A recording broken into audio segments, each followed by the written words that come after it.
कोहेला लोग घामा में ना कमाए मैं भूखल है पियसल है। कोहेला लोग घाम लागत अभी खाना नहीं खिल खैले भाई।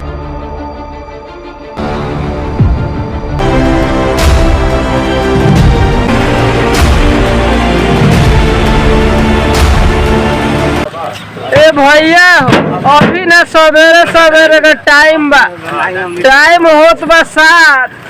हमनी अभी सुतलाई रही है तो ले ड्राइवर को तो भैया भैया उठ उठ लोड करे के बा।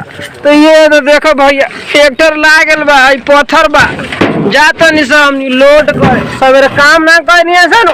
तो अभी ले 7 बजे ले सुतले रही सब पत्थरवा लोग तो जवन प्लेटफार्म में उहे हटावे के बा। तो आज बहुत दासा काम ना हो आज मड़ुआ दवाई प्लाट में।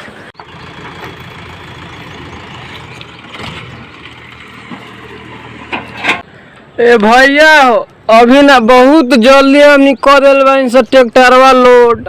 अभी एक आदमी अब गया होता पैखाना क के हम अभी बाकी बनी है भाई।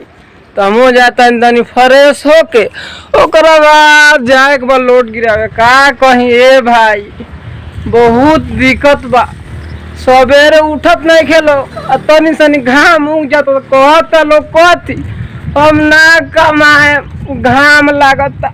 आज है देखी भैया है सब उठावे के बा सवेरे अगर उठे रहती सब उठ के रही का कहीं। ए भैया सवेरे जगेब तो उठी लो तो तनियो सनी घाम उग जाए न तो कही लो घाम लागत। अभी तो घामे में उठावे के पड़ी। ए भाई काहे कि है सब मरुआ दवाई ठीक बा भाई।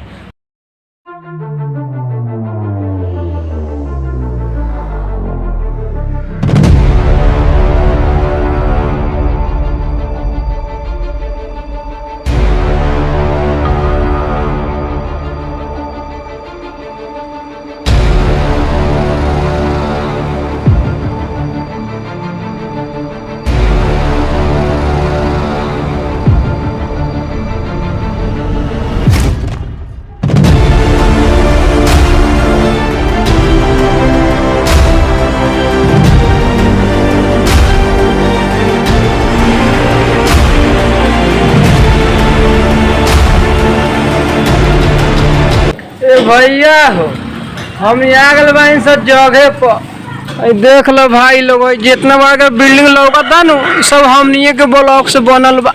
गेल बा ट्रैक्टर होने आई तो होने उतारे के बा।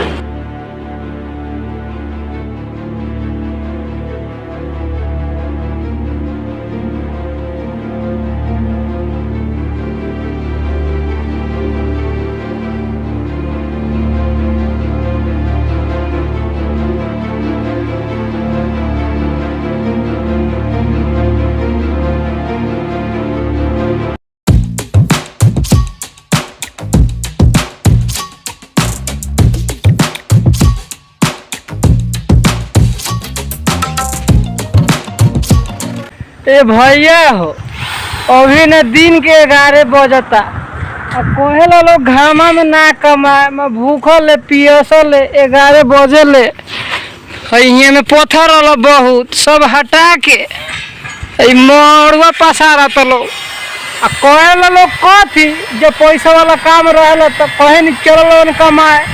कोहेला लोग घाम लागत अभी खाना नहीं खिल खैले भाई। अब जाते हैं तो नहा धोआ के खाए। ये तो हाल है भाई।